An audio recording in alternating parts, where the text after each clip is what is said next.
महत्वाची बातमी, शिवाजी पार्क मैदानावर उद्या उद्धव ठाकरेंच्या सेनेचा दसरा मेळावा पार पडणार आहे। या मेळाव्यावर पावसाचं सावट आहे। शिवाजी पार्कच्या मेळाव्यावर पावसामुळे चिखल आणि पाणी साचलंय, त्यामुळे ठाकरेंचा उद्याचा दसरा मेळावा कसा होणार याबाबत उत्सुकता निर्माण झालेली आहे। याचाच आढावा घेतलाय आमचे प्रतिनिधी गोविंद तुपे यांनी।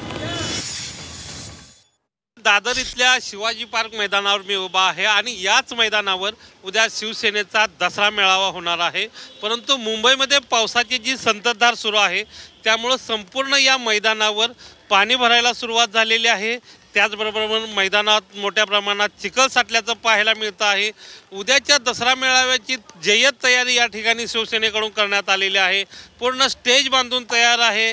त्याचबरोबर VIP असतील, कार्यकर्ते असतील, यांच्यासाठी खुर्च्या लावणं असेल किंवा बॅरिकेडिंग करणं असेल, त्याचबरोबर पॅनेलिंग करून लाइटिंग लावणं असेल, सगळ्यात महत्त्वाचं म्हणजे LED स्क्रीनसाठी जे पॅनलिंग उभं करणं आहे, या सर्व गोष्टींची तयारी जी आहे ती शिवसेनेकडून करण्यात आलेली आहे। परंतु पावसाची जी संततधार आहे मुंबईतली ती थांबण्याचं नाव घेत नाही आहे।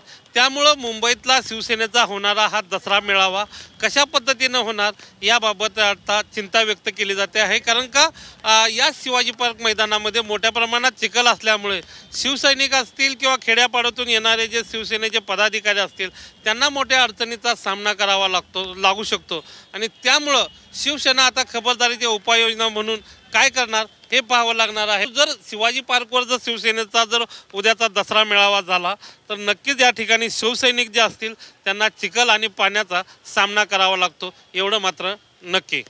रवी चव्हाणसह गोविंद तुपे, Zee 24 तास, मुंबई।